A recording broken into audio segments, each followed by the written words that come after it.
नमस्कार, आप देख रहे हैं एवन उत्तर प्रदेश और मैं हूं आपके साथ आयुषी गुप्ता। बुलेटिन की शुरुआत करेंगे इस वक्त की हेडलाइंस के साथ।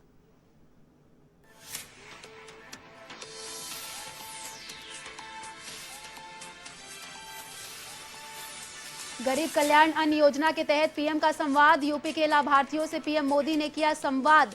15 करोड़ लोगों को पहुंचा योजना का फायदा।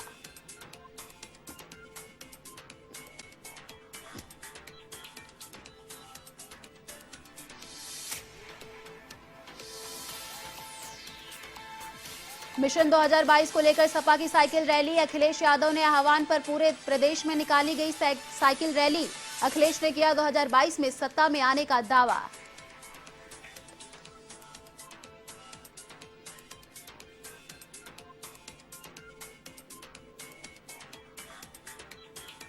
सपा की साइकिल रैली पर भाजपा नेताओं ने साधा निशाना। कहा, बड़ी देर कर दी हुजूर आते आते, अब यात्रा मंजिल तक नहीं पहुंच पाएगी।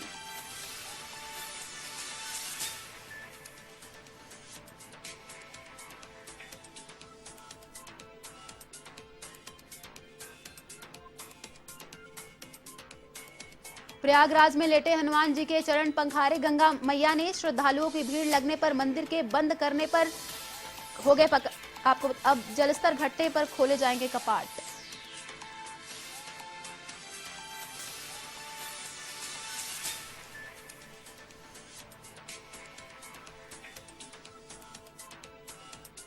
मुरादाबाद में रिश्तों का कत्ल। बहन ने प्रेमी से कराया भाई का खून। प्यार में बाधा बने भाई का सिर कुचलकर की हत्या। पुलिस ने दोनों को किया गिरफ्तार।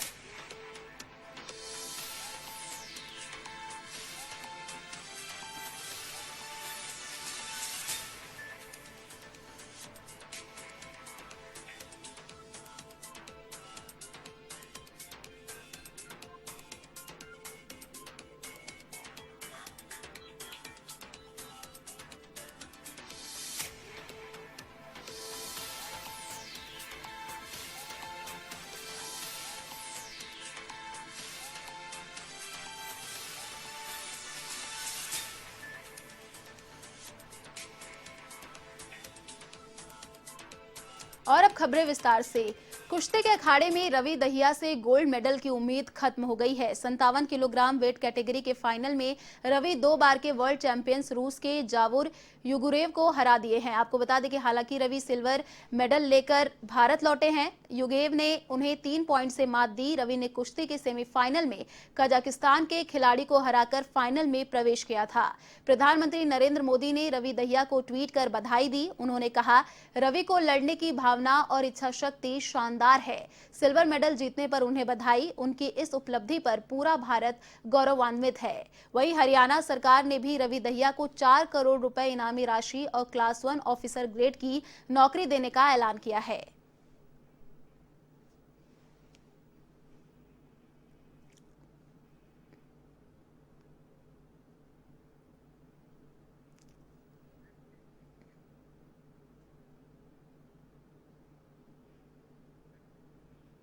भारतीय युवा कांग्रेस ने तेल की बढ़ी कीमतों और पेगासस जासूसी के खिलाफ दिल्ली में संसद का घेराव और विरोध प्रदर्शन किया।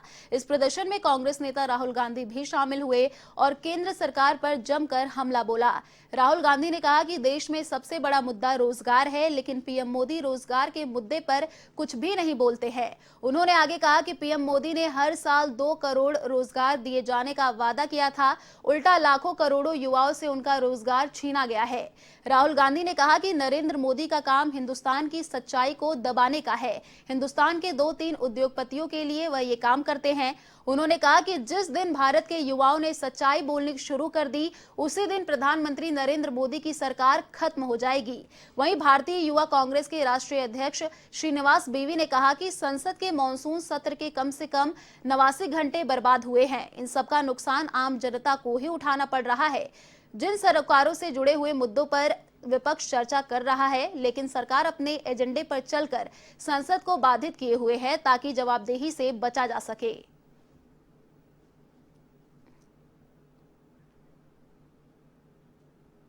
प्रधानमंत्री नरेंद्र मोदी ने उत्तर प्रदेश में प्रधानमंत्री गरीब कल्याण योजना के लाभार्थियों से बात की। पीएम मोदी ने वीडियो कॉन्फ्रेंसिंग के जरिए लोगों से संवाद किया। उत्तर प्रदेश के मुख्यमंत्री योगी आदित्यनाथ ने वाराणसी में इस कार्यक्रम में हिस्सा लिया। प्रधानमंत्री नरेंद्र मोदी ने इस दौरान विपक्ष पर निशाना साधा और कहा कि जब देश कीर्तिमान हासिल कर रहा है तब विपक्ष संसद को ठप कर रहा है। पीएम मोदी ने कहा कि नए भारत में आगे बढ़ने का मार्ग परिवार नहीं परिश्रम से तय होगा। प्रधानमंत्री मोदी ने कहा कि दिल्ली से जो अनाज भेजा गया उसका एक एक दाना गरीबों को मिला है। पहले की सरकारों में अनाज की लूट होती थी, लेकिन अब वैसा नहीं हो रहा है। पीएम मोदी ने कहा कि अगस्त के महीने की शुरुआत उपलब्धियां लेकर आई हैं। इतिहास 5 अगस्त की तारीख वर्षों तक याद रखेगा। 5 अगस्त को ही जम्मू कश्मीर से अनुच्छेद 370 हटाई गई थी। पिछले साल राम मंदिर के निर्माण की शुरुआत भी इसी दिन हुई और इस साल हॉकी में भारतीय टीम को 4 दशक के बाद मेडल मिला है।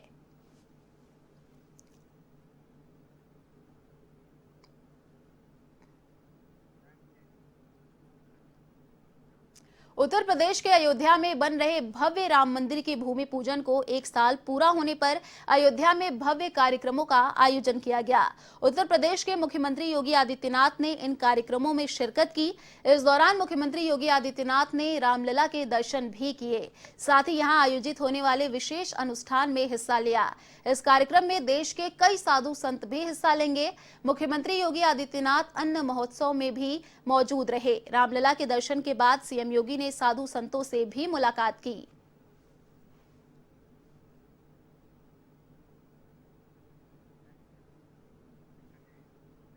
यूपी में सपा ने साइकिल रैली के माध्यम से आगामी विधानसभा चुनाव का बिगुल बजा दिया है।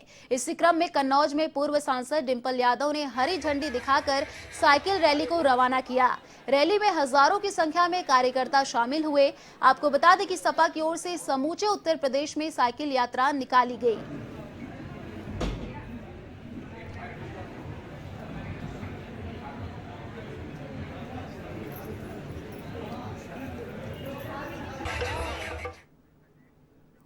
सपा के मिशन 2022 और बीजेपी सरकार की नीतियों के विरोध में पूरे प्रदेश में साइकिल रैली का आयोजन किया गया। टीवी स्क्रीन पर आप देख सकते हैं कि प्रदेश के अलग अलग जिलों में साइकिल रैली निकाली गई। इन 6 तस्वीरों के माध्यम से आप देख सकते हैं कि किस तरह से सपा ने प्रदेश में साइकिल रैली का आयोजन किया, जिसमें सपा कार्यकर्ताओं ने भी बढ़ चढ़कर हिस्सा लिया।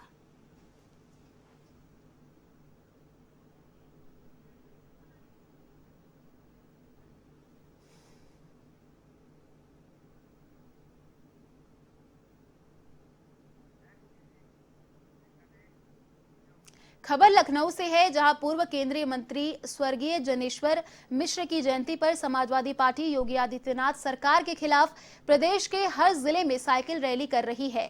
इस दौरान पार्टी के राष्ट्रीय अध्यक्ष अखिलेश यादव ने साइकिल रैली को रवाना करने के साथ ही उत्तर प्रदेश के विधानसभा चुनाव 2022 के प्रचार के लिए नया नारा यूपी का यह जनादेश आ रहा है, अखिलेश भी जारी किया। अखिलेश यादव ने कार्यालय में मीडिया को संबोधित भी किया। इस अवसर पर उन्होंने कहा कि समाजवादी पार्टी के नेता और कार्यकर्ता जनेश्वर मिश्र के रास्ते पर है। आज प्रदेश में जगह जगह साइकिल यात्रा निकाली जा रही है, जिससे कि प्रदेश के हर कोने का हाल जान सके। उन्होंने कहा कि हम उत्तर प्रदेश को विकास की राह पर लाए थे और अब उसको आगे ले जाएंगे। अखिलेश यादव ने कहा कि जनता में भाजपा की सरकार के खिलाफ काफी नाराजगी है। योगी आदित्यनाथ सरकार हर मुद्दे पर फेल रही है। यह सरकार गंभीर रूप से बीमार लोगों को मेडिकल ऑक्सीजन नहीं दे पाई।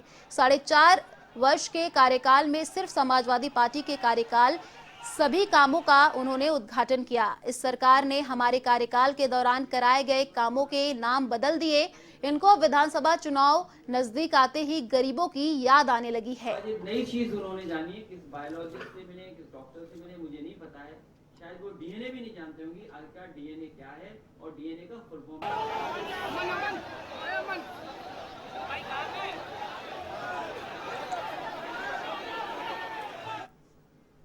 ऐसी सरकार की नाकामी और पूरे का पूरा सरकार का जितना भी एडमिनिस्ट्रेशन था, उसने जनता को धोखा देने का काम किया। बड़ी संख्या में लोगों की जान चली गई। जिन परिवारों के सदस्य, जिन परिवारों ने खोए हैं, उनकी दुख की कल्पना नहीं की जा सकती। वो परिवार आज भी बिखरे हुए हैं। आज भी उन परिवारों के बीच में दुख है और इस सरकार ने उनकी जरूरत पड़ने पर कोई मदद नहीं की।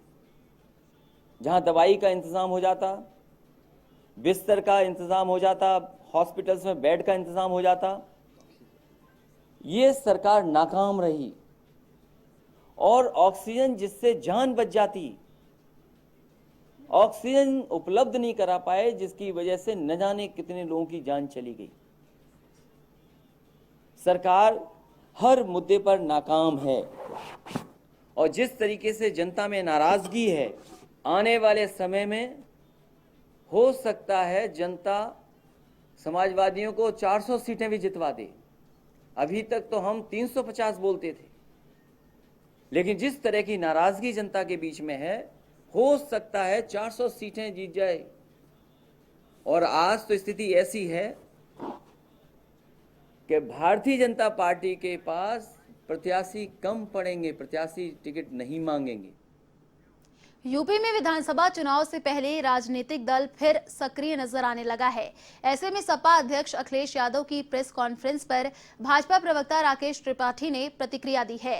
राकेश त्रिपाठी ने कहा कि बड़ी देर हो गई हुजूर आते आते। 1.5 वर्षों के बाद अखिलेश यादव जी घर से बाहर आए हैं। वे कितनी भी साइकिल यात्रा कर ले, ये यात्रा मंजिल तक नहीं पहुंचेगी। उन्होंने कहा कि अखिलेश यात्रा की साइकिल यात्रा भटक कर ही जा रही है, क्योंकि उत्तर प्रदेश उनके कार्यकाल की करतूतों और कारनामों को भूला नहीं है। बड़ी देर कर दी हुजूर आते आते। अखिलेश यादव जी 1.5 वर्षों के बाद अब जाकर जनता के बीच में सड़क पर आए हैं, साइकिल यात्रा लेकर के, जब चुनाव सामने दिख रहा है। लेकिन अब जनता उनको पूरी तरह से खारिज करेगी, क्योंकि जब कोरोना का काल चल रहा था तब ट्वीट करके जनता को बरगलाने का काम कर रहे थे, जनता के जख्मों पर नमक रगड़ने का काम कर रहे थे। एक भी सेवा का कार्य नहीं किया, जनता के सरोकार में साथ नहीं रहे। और अखिलेश यादव जी का कार्यकाल उत्तर प्रदेश की जनता भी भूली नहीं है कि किस तरह से अखिलेश यादव जी के समय में भूमाफियाओं का कब्जा होता था, अपराधियों की पौबारा हुआ करती थी, भ्रष्टाचार चारों तरफ फैला हुआ था, हर नौकरी में भाई भतीजावाद, जातिवाद और भ्रष्टाचार फैला हुआ था। यह उत्तर प्रदेश की जनता भूली नहीं है। अखिलेश यादव जी कितनी भी यात्रा करें, यात्रा मंजिल तक नहीं पहुंचेगी। लखीमपुर खीरी में ऐसा मामला सामने आया है जो कि प्रशासन और समाज की संवेदनशीलता पर सवाल खड़े करता है। यूपी के रामराज की हालत ऐसी है कि एक बेटे को उसके पिता के शव को ले जाने के लिए एम्बुलेंस भी नसीब नहीं हुई। प्रदेश में कुछ समय से 108 एम्बुलेंस चालक हड़ताल पर हैं। मामला ईसानगर थाना इलाके का है, जहां सोशल मीडिया पर वायरल होती तस्वीरों में साफ देखा जा सकता है कि कैसे 2 जवान बेटे अपने बुजुर्ग पिता के शव को बाइक पर बीच में रखकर ले जा रहे हैं। बुजुर्ग की तबीयत खराब होने पर उन्हें सीएचसी में भर्ती करवाया गया, जहां इलाज के दौरान उनकी मौत हो गई। इसके बाद बेटों को एम्बुलेंस नहीं मिली तो शव को बाइक पर ही रखकर घर ले आए। बेटों ने अपने पिता की मौत के लिए डॉक्टर की लापरवाही को जिम्मेदार ठहराया है।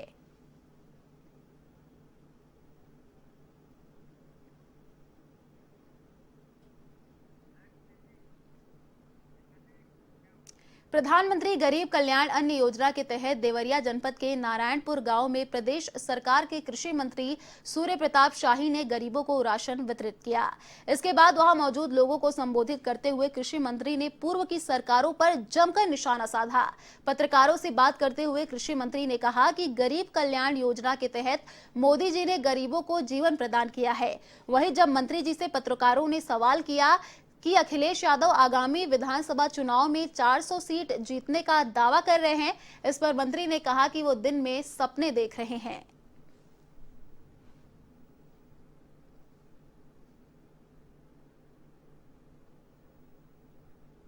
प्रधानमंत्री आदरणीय मोदी जी ने गरीब कल्याण योजना के माध्यम से गरीबों को जीवन प्रदान किया है।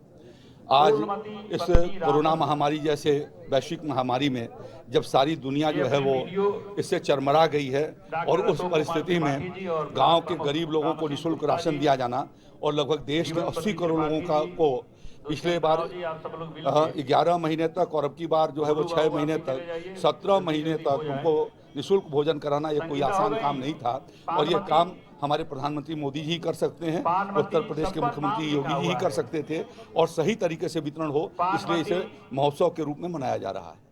हिरोशिमा दिवस की पूर्व संध्या पर लखनऊ के गोमती नगर के सीएमएम स्कूल में ग्लोबल इंटरफेथ कॉन्वेंशन का आयोजन किया गया, जिसमें देश विदेश के विभिन्न धर्मगुरुओं ने शिरकत की। साथ ही मेयर संयुक्त भाटिया भी शामिल हुई। इस दौरान धर्मगुरुओं ने कहा कि वैश्विक समाज में धर्म के आधार पर बढ़ रहे वैमनस्य को देखते हुए विश्व एकता और विश्व शांति ही मानवता के विकास का एकमात्र विकल्प है।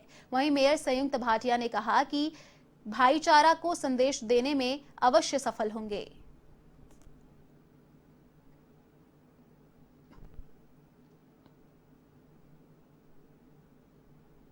धन्यवाद देना चाहूँगी भारती गांधी जी को और जगदीश गांधी जी को, जो हमेशा इस प्रकार का प्रयास करते रहते हैं और बच्चों को सभी धर्मों का सम्मान करना सिखाते हैं और सभी धर्मों का सम्मान स्वयं भी करते हैं। तो ऐसा कार्यक्रम जिसमें सभी धर्मों के लोग मौजूद हैं और सभी लोग, सब धर्म के लोग जो जितने यहाँ पर उपस्थित हैं, मेरा कहने का ये, जो मैंने कहा था कि संवाद का विषय है, तो हम आपस में मिलकर संवाद करें, आपस में बातचीत करें और हम वो कार्य करें जो मानव जाति के लिए अति आवश्यक है। कोई भी धर्म ये नहीं सिखाता।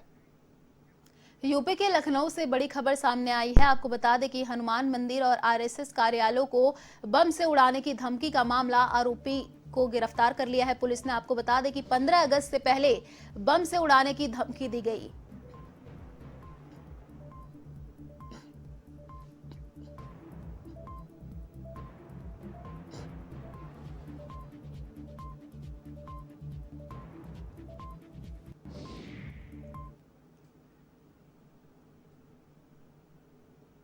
आज दिनांक 5 अगस्त 2021 को अलीगंज पुलिस द्वारा एक व्यक्ति को गिरफ्तार किया गया है, जिसका नाम है मोहम्मद शफीक, पुत्र स्वर्गीय नन्हे, निवासी E16 BK ब्लॉक, अखाड़ा सीलमपुर, थाना सीलमपुर, नई दिल्ली, जिसका हाल पता है बस्ती रोड, भीखापुरवा, थाना बीकेटी, लखनऊ, जिसकी उम्र लगभग 32 वर्ष है।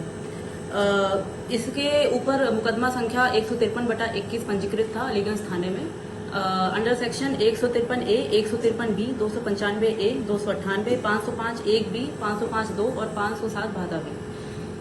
कुछ दिनों पहले अलीगंज नए हनुमान मंदिर में एक रजिस्टर्ड डाक से धमकी भरा पत्र आया था, जिसके चलते हुए पतारसी सुरागरसी जारी करते हुए और मुखबिरों की सूचना के मद्देनजर CCTV फुटेज को देखते हुए हम लोग की पुलिस टीम ने इनकी गिरफ्तारी की है। अयोध्या राम जन्मभूमि पूजन को 1 साल पूरा होने के अवसर पर महाराजगंज के नौतनवा में सरकारी सस्ते गल्ले की दुकान पर लाभार्थियों को निःशुल्क राशन वितरित किया गया। इस दौरान सरकारी सस्ते गल्ले की दुकान को काफी सजाया भी गया। राशन लाभार्थियों ने इस महोत्सव को लेकर काफी खुशी भी जताई और बताया कि कोरोना काल में गरीब परिवारों को निःशुल्क राशन देने का जो फैसला मोदी सरकार ने लिया है, यह काफी सराहनीय है।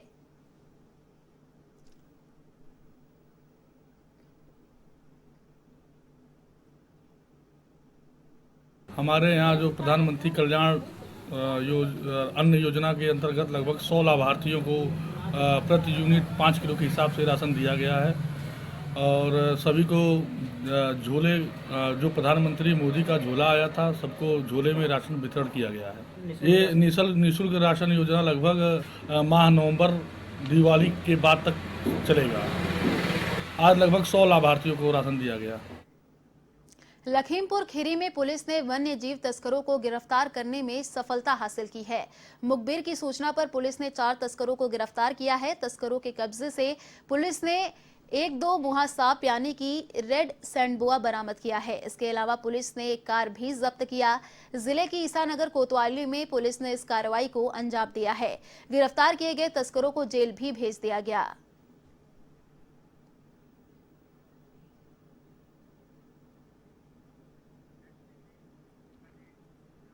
खबर प्रयागराज से है, जहां संगम क्षेत्र में लेटे हनुमान मंदिर के अंदर गंगा का पानी पहुंच गया है।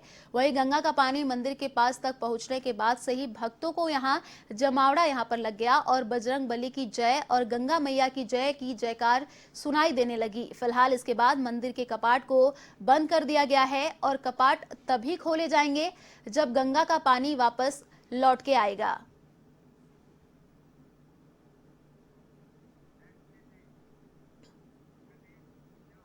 लखनऊ विकास प्राधिकरण और शुभम सिटी के बीच अंधेरे में हजारों परिवार है। राजधानी तो एक तरफ रात में अपनी पुरजोर नवाबी के साथ जगमगाती है, तो वही हजारों परिवार तारों की टिमटिमाती प्राकृतिक रोशनी में अपना गुजर बसर कर रहे हैं। ये लोग सालों से कभी बिजली विभाग के बड़े अफसर के दफ्तर में नजर आते हैं, तो कभी प्राधिकरण की दहलीज पर गुहार लगा रहे हैं, हाथ से प्रार्थना पत्र लिए इस उम्मीद से कि अब की बार कागज उनकी मुराद सुन लेगा। मामला कृष्ण नगर के अंतर्गत शुभम सिटी का है, जहां हजारों परिवार अंधेरे में जीवन जीने को मजबूर है और 100 से ज्यादा परिवार प्राधिकरण की दहलीज पर खड़े होते हैं। आरोप यह भी है कि शुभम सिटी में हुए कनेक्शन पर 50,000 रुपए भी वसूले जा रहे हैं। अभी कुछ दिन पूर्व लेसा और विजिलेंस की टीम ने 14 लोगों को परिसर में फर्जी मीटर वहां पर पाए थे और स्थानीय लोगों को शिकायत पर सौभाग्य योजना में काम कर चुकी एक कार्यदायी संस्था के प्रोजेक्ट मैनेजर और 2 अन्य के खिलाफ कृष्ण नगर थाने में मुकदमा दर्ज कराया। मतलब कि अगर 50,000 की मोटी रकम दे सकते हैं तो बिजली आपकी, नहीं तो अंधेरा ही आपका नसीब है। अब देखना होगा कि प्राधिकरण के नवनियुक्त उपाध्यक्ष अक्षय त्रिपाठी कितनी जल्द मामले को संज्ञान में लेते हैं और कब गांव में रोशनी होगी और कब उनके बच्चे भी टीवी पर मनोरंजन और रोशनी में पढ़ सकेंगे। फिलहाल इस बुलेटिन में इतना ही। देश और दुनिया की तमाम बड़ी खबरों के लिए देखते रहिए A1 टीवी। नमस्कार।